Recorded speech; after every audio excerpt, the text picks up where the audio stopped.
Hi folks, welcome to another Relive the Music video, and this one is all about the year 2006. So coming up a wee bit later on in the video, I'll be talking about album releases by Iron Maiden and Trivium, and also one very special gig that took place in Glasgow. The first time ever that Guns N' Roses had played in Glasgow. But to set the scene, first of all, I'll take you through some of the news stories from that year, the best TV and film, the top 3 songs in the UK charts, some album releases, and then I'll talk about the gigs that I went to. So my name is Ricky and welcome to my channel, Relive the Music.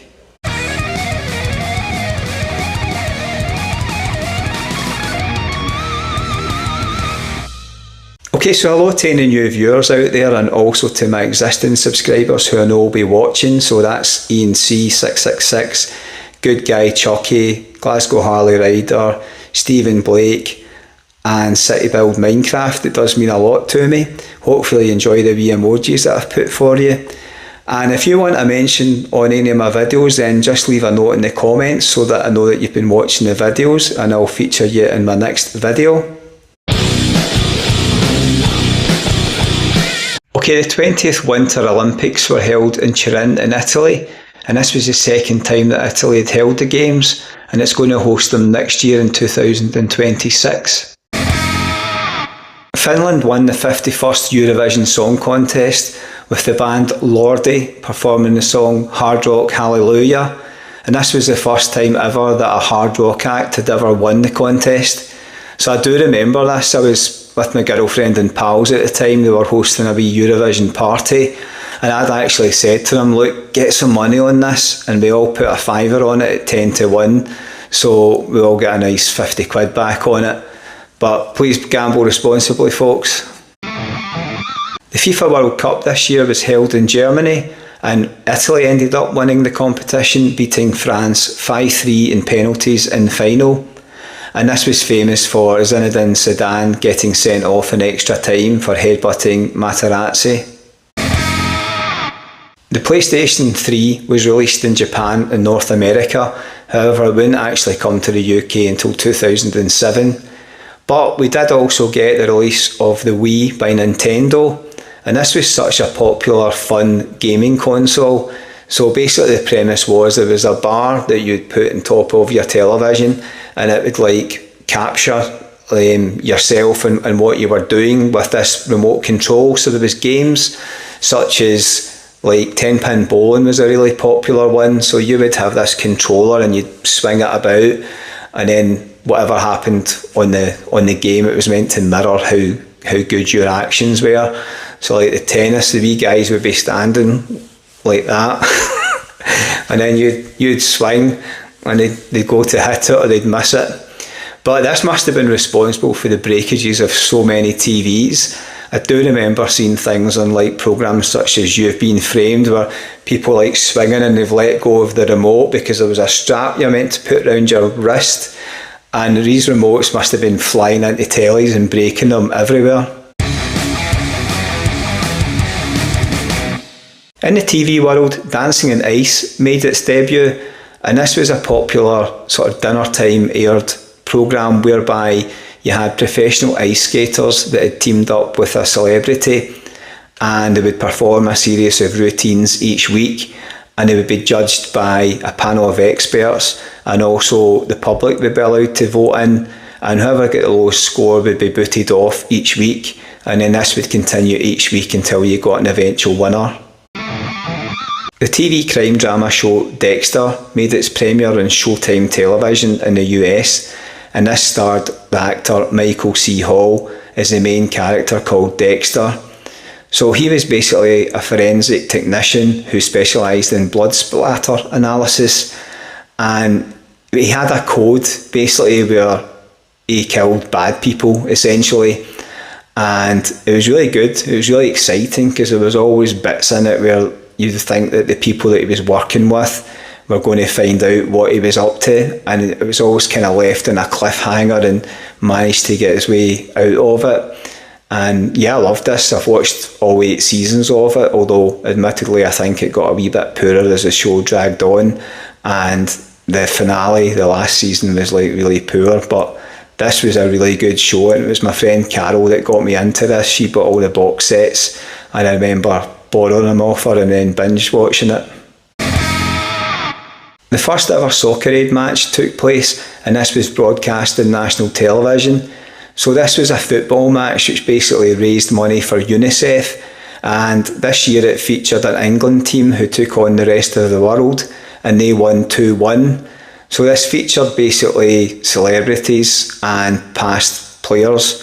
So in this year you had the likes of Gordon Ramsay, Ronnie O'Sullivan, Jamie Theakston, Robbie Williams as the celebrities, among others. And for the professionals you had likes of Lothar Matthäus, Paul Gascoigne, Jamie Redknapp, Gianfranco Solar, and none other than Diego Maradona.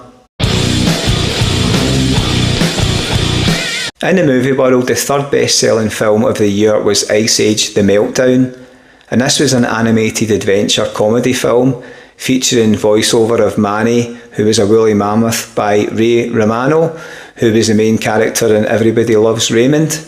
And you also had the likes of Sean William Scott, who's maybe better known as Stifler in American Pie. He does the voice of Crash, who's a possum, who's like kind of one of the main characters in it. The number 2 best-selling film of the year was The Da Vinci Code, and I must admit I've never seen this film, but it did have a good cast by the looks of it. It starred Tom Hanks, Ian McKellen and Paul Bettany, among others. And the number 1 best-selling film of the year was Pirates of the Caribbean: Dead Man's Chest. So this was the second film in the Pirates of the Caribbean franchise, and it followed the adventures of Johnny Depp, who played Captain Jack Sparrow. Also a special mention to Casino Royale, which was the first James Bond film featuring Daniel Craig, and I thought it was really good, a typical James Bond film. So if you are watching, then obviously you probably go to a lot of concerts, in which case you probably already have earplugs, but if you don't, I would suggest this wee set. I'll leave a link in the description below, but I've been using them for well over a year and I think they're brilliant. It only sets you back the cost of a couple of pints and it could prevent you losing your hearing.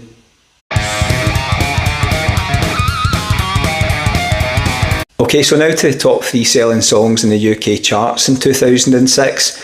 So at number 3 you had Hips Don't Lie by Shakira featuring Wyclef Jean. You probably know this one. Oh, my hips don't lie. Shakira, Shakira. The second best-selling song of the year was Leona Lewis with A Moment Like This. So she was the third winner of the X Factor programme, and this would also be the Christmas number 1 this year. Okay, and the best-selling song in the UK in 2006 was Gnarls Barkley with You're Crazy, and you probably remember this one. Baby, I'm crazy, baby, I'm crazy. Some other songs you might remember from 2006 were Smile by Lily Allen, which was her first UK number 1.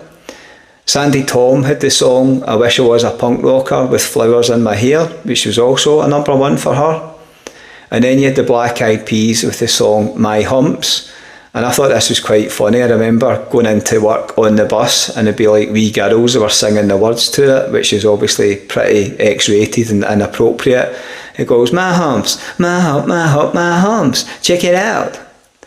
And you also had Justin Timberlake. He brought Sexy back. I'm bringing Sexy back, yeah. And from a sort of rock angle, Primal Scream released the song Country Girl, which proved to be their biggest hit. Okay, so now to the albums of 2006. So first up was the debut album by Black Stone Cherry, and it was self-titled, called Black Stone Cherry. This was a really good offering in my opinion. It was 13 songs lasting 46 minutes.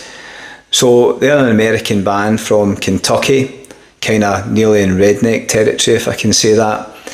And yeah, there was a really good opening track to it called Rain Wizard, just the way it builds up and then it goes, here comes the rain.